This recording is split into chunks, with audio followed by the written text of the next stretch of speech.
네, 오늘 말씀 함께 보도록 하겠습니다. 오늘 말씀은 빌립보서 3장 7절에서 16절 말씀입니다.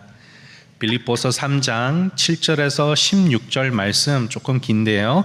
저희가 한 절씩 번갈아 가면서 교독하고요. 마지막 절은 함께 읽도록 하겠습니다.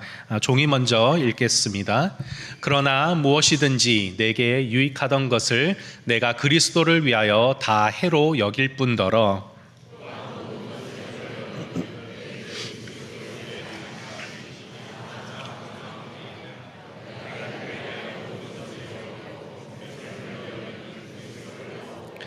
그 안에서 발견되려 함이니 내가 가진 의는 율법에서 난 것이 아니요 오직 그리스도를 믿음으로 말미암은 것이니 곧 믿음으로 하나님께로부터 난 의라.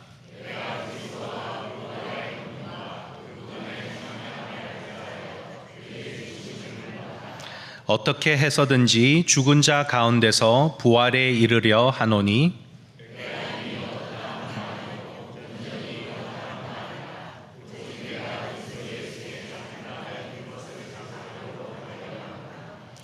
형제들아 나는 아직 내가 잡은 줄로 여기지 아니하고 오직 한 일, 즉 뒤에 있는 것은 잊어버리고 앞에 있는 것을 잡으려고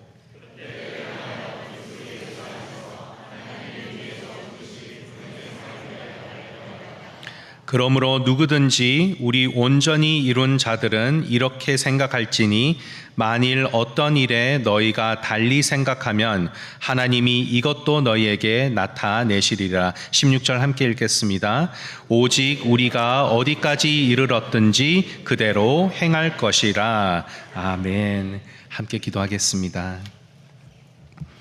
하나님 아버지 감사합니다. 저희에게 주일 예배를 허락하여 주시고 함께 모여서 주님을 찬양하고 또 예배할 수 있는 이 시간과 장소를 허락하여 주심에 감사합니다. 주님, 저희가 모였사오니 이 시간 저희의 귀와 마음을 열어주시고 저희가 하나님 아버지의 음성을 들을 수 있도록 은혜 베풀어 주시옵소서. 전하는 자와 또 듣는 자 동일한 은혜를 부어주시고 저희 모두가 이 시간 예수님만을 바라보며 주님의 음성을 듣는 귀한 시간이 될 수 있도록 은혜 베풀어 주시옵소서. 감사드리며 예수님 이름으로 기도합니다. 아멘. 네, 한 청년이 국가의 지도자의 자리로 추대되었습니다.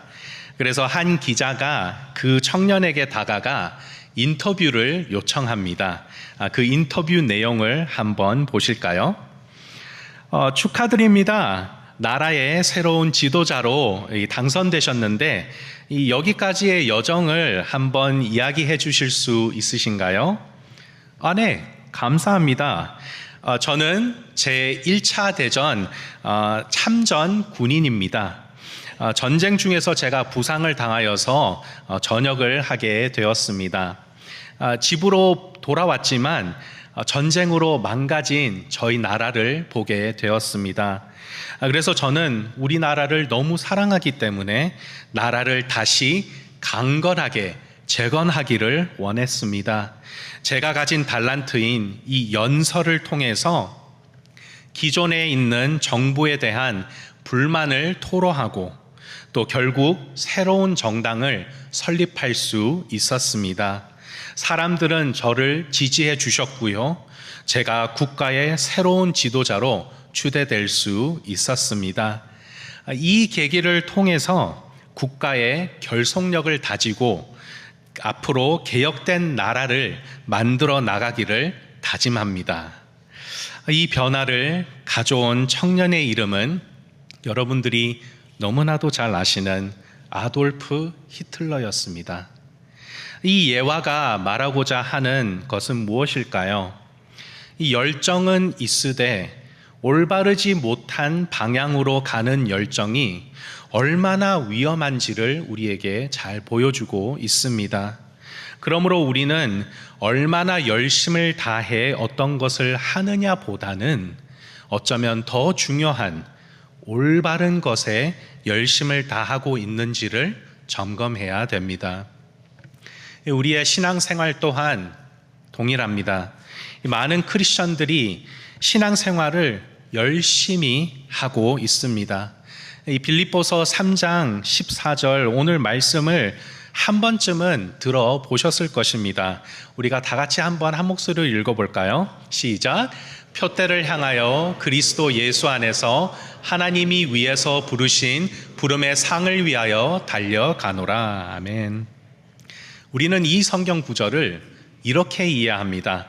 하나님께서 내게 맡겨주신 이 사역과 임무를 열심을 다해 끝까지 달려나가면 우리에게 상급이 주어질 것이다. 하지만 오늘 사도 바울은 열심을 다해 이 목표를 이루는 것이 중심이 되어서는 안 된다고 말하고 있습니다. 저희가 화면을 통해 함께 읽어보실까요? 시작. 열심만 다해 목표를 이루는 것이 핵심은 아니다.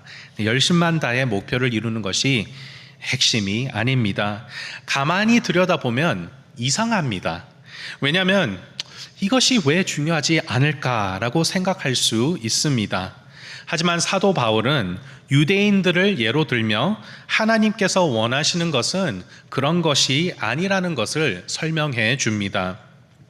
이 유대인 배경의 그리스도인들은 열심히 있었던 사람들이었습니다. 말씀을 읽고 예배에 나오고 또 구제에 힘쓰며 모든 율법을 지키려고 노력했던 사람들이었습니다. 그것이 진정한 그리스도인의 모습이라고 믿었으며 주위 사람들에게도 그렇게 가르쳤던 것입니다. 하지만 그 열정이 잘못된 방향으로 나아갔습니다. 히틀러를 보십시오. 히틀러는 열정을 가지고 타 민족을 학살했습니다. 유대인 그리스도인들은 열정을 가지고 비본질적인 가르침을 전파했습니다. 우리는 어떻습니까? 우리의 열정은 올바른 곳으로 향하고 있나요? 특히 저희 교회처럼 열정적으로 사역을 감당하고 있다면 더더욱 이 열정이 올바른 방향으로 나아가고 있는지를 점검해야 될 것입니다. 그러면 오늘 하나님께서는 우리의 열정이 과연 어디로 향해야 된다고 말씀하고 계신가요? 하나님께서는 예수님을 알아가는 열정이 있어야 된다고 말씀하십니다. 우리 화면 통해서 함께 읽어보실까요? 시작. 예수님을 알아가자. 예수님을 알아가자. 우리의 열정과 노력보다 더 중요한 것은 예수님을 아는 것입니다. 이 사도 바울은 8일 만에 할례를 받았고 이스라엘의 족속이요 베냐민의 지파요 또 율법으로는 바리새인 열심으로 교회를 받게 한 흠이 없는 자였습니다. 하지만 그의 학력, 노력, 인맥 그 모든 것도 예수님을 아는 것과 비교해 보니 쓸모가 없었다는 것이었습니다. 우리들 또한 현재 열정과 노력을 꾸준히 쏟아붓고 있습니다. 특히 여러 가지 사역들, 또 여름 사역들과 또 저희 교회의 현 상황을 봤을 때 저희 모두가 함께 하나 되어 앞으로 나아가고 있습니다. 이 많은 격려와 동기부여가 되는 것은 사실입니다. 그리고 이런 부분들이 필요한 것도 맞습니다. 하지만 우리가 이 쏟아내는 열정의 방향이 예수님을 벗어나면 안 된다는 사실입니다. 사랑하는 좋은 교회 성도님 여러분, 우리의 열심과 열정은 무엇을 향하고 있습니까? 빌립보서 3장 8절에 보면 이렇게 고백합니다. 또한 모든 것을 해로 여김은 내 주 그리스도 예수를 아는 지식이 가장 고상하기 때문이라. 오늘 성경은 예수님을 알아가자라고 권면하고 있습니다. 이 성경이 말씀하고 있는 안다라는 이 단어는 이 머리로만 예수님을 아는 수동적인 것이 아니고 능동적인 행동, 즉 관계를 의미하고 있습니다. 예수님을 인격적으로 만나고 그분과 친밀한 관계를 형성하는 것. 예수님을 그냥 위대한 존재로만 아는 것이 아니라 십자가에서 목숨을 내어주시고 죄인인 우리를 구원해 주신 나의 구세주를 내 삶 가운데 경험하는 것입니다. 그분의 살아계심과 그분의 역사하심, 그분의 인도하심, 그리고 그분의 통치하심을 우리 삶 가운데 체험하는 것이 바로 아는 것입니다. 부부를 한번 보십시오. 이 아담이 하와를 알았다라는 것은 하와의 키가 어떻게 되고 몇 센치인지, 눈은 무슨 색인지, 어떤 음식을 먹었는지 알았다는 것을 말하는 것이 아닙니다. 저와 제 아내가 결혼한 후에 저희는 신혼여행을 푸켓으로 갔습니다. 거의 2주 동안 저희가 이 신혼여행을 갔는데요. 평생 처음으로 저희가 휴가를 내서 갔던 게 이 신혼여행이었습니다. 저는 새로운 곳에 가면은 최대한 많은 것들을 경험하는 것을 좋아합니다. 그래서 이 푸켓에 있는 여러 시장들과 또 박물관, 또 가서 꼭 먹어야 될 이런 음식, 또 맛집들을 제가 사전에 다 찾아서 준비를 했습니다.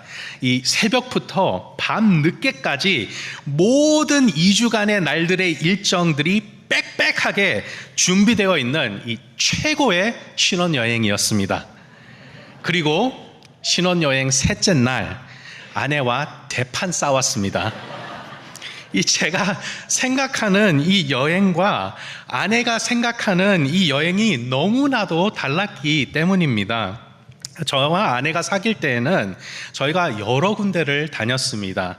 이 카페도 다니고 음식점도 찾아서 가고, 그래서 저는 아내도 그런 것을 좋아하구나라고 생각했습니다. 그래서 이제 신혼여행도 일정을 빡빡하게 짰죠. 하지만 아내는 호텔에서 꿈쩍도 하지 않고 그 안에서 푹 쉬면서 휴식을 취하는 것을 최고의 여행으로 생각했는데, 제가 쉼도 없이 오로지 앞으로 전진하는 이 일정을 짜자 아내가 결국 폭발한 것입니다. 아내도 참고 참다가 이제 3일째인데 내가 2주 동안 이렇게 하면 죽겠구나라고 생각을 해서 아마 얘기했던 것 같습니다. 저는 그때 알았습니다. 아내는 나랑 다르구나. 제가 머리로 알고 있던 아내와 실제로 살아가면서 경험했던 아내는 달랐던 것입니다. 이처럼 우리가 예수님을 알아가야 된다는 것은 예수님과 함께 부대끼면서 살아가며 예수님께 순종하는 삶은 어떤 삶인지, 예수님과 동행하는 삶은 어떤 모습인지, 예수님이 다스리시는 삶은 어떤 삶인지를 경험하는 것을 말하고 있는 것입니다. 그러면 우리는 이 예수님을 어떻게 더 알아갈 수 있을까요? 오늘 말씀은 두 가지 방법을 우리에게 가르쳐 주고 있습니다. 첫째, 함께 화면을 보면서 읽어보실까요? 시작. 예수님을 안다는 것은 그리스도와 부활의 능력을 아는 것입니다. 예수님을 안다는 것은 그리스도와 부활의 능력을 아는 것입니다. 이 빌립보서 3장 10절에 보시면은 내가 그리스도와 그 부활의 권능과 그 고난에 참여함을 알고자 하여 라고 고백하고 있습니다. 이 그리스도의 부활의 능력을 안다는 것은 우리의 부활을 우리가 믿는다는 것입니다. 부활의 능력을 믿으면 우리는 삶 가운데 기쁨이 있습니다. 이 부활의 능력을 믿었기에 사도 바울은 기뻐하라. 그리고 그냥 기뻐하는 것이 아니라 주 안에서 기뻐하라고 권면하고 있는 것입니다. 우리가 힘든 상황 가운데서도 정말로 기뻐할 수 있는 이유는 우리가 주 안에 있기 때문입니다. 제가 제일 존경하는 사람은 저희 아버지입니다. 저희 아버지는 현재 일을 하실 수 없으십니다. 이 8년 전에 일하던 직장에서 보증을 잘못 서셔서 그러는 바람에 하루아침에 빚더미에 앉게 되었습니다. 그래서 작은 연금으로 월세를 내시고 그 남은 작은 돈으로 생활비를 사용하고 계십니다.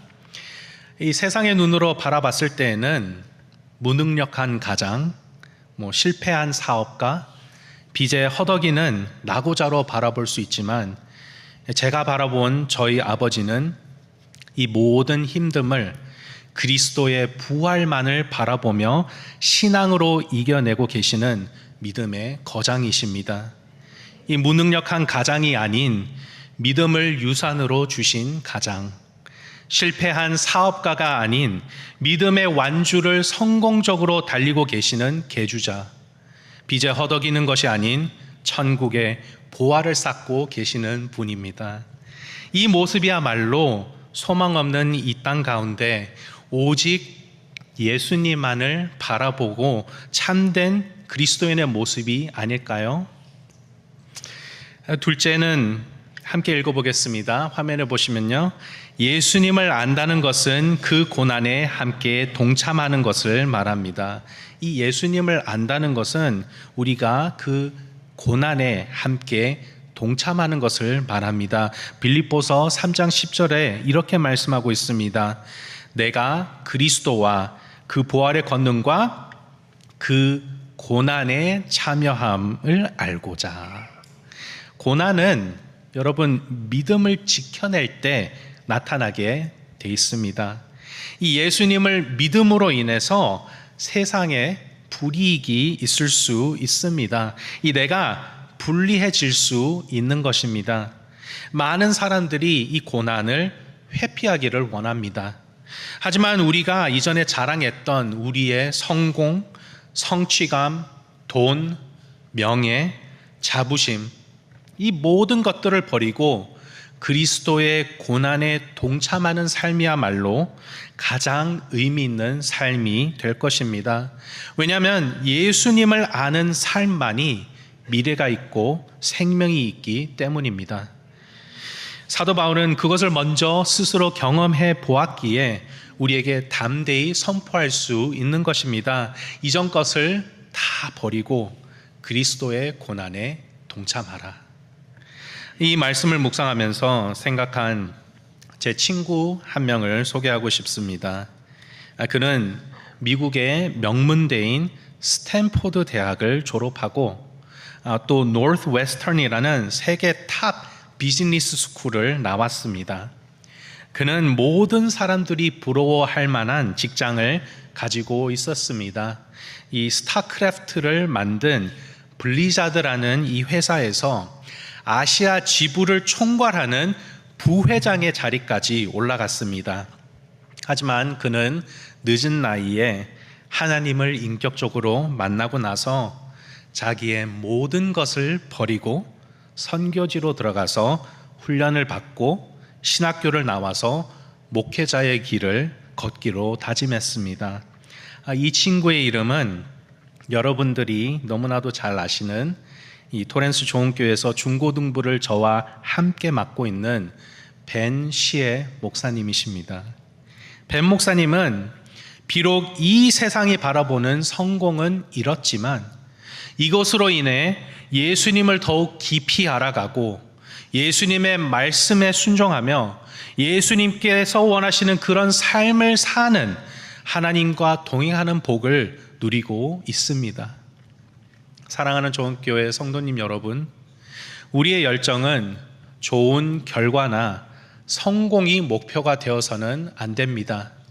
우리의 열정이 그냥 분주함으로 끝나지 않기를 바랍니다.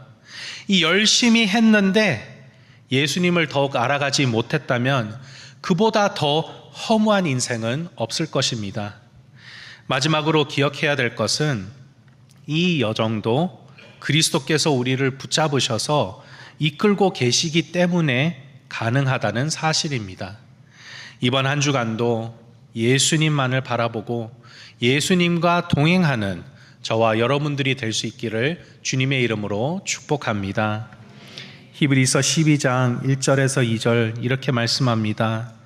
이러므로 우리에게 구름같이 둘러싼 허다한 증인들이 있으니 모든 무거운 것과 얽매이기 쉬운 죄를 벗어버리고 인내로써 우리 앞에 당한 경주를 하며 믿음의 주요 또 온전하게 하시는 이인 예수를 바라보자. 아멘. 함께 기도하시겠습니다. 하나님 아버지 주님 감사합니다. 오늘 말씀을 통하여서 이 세상의 분주함이 아니라 또한 우리의 성공이나 남들의 칭찬을 바라는 그런 열심이 아니라 우리가 하는 모든 것 가운데 예수님만을 알고자 하는 그 마음이 중요하다는 것을 가르쳐 주심에 감사합니다.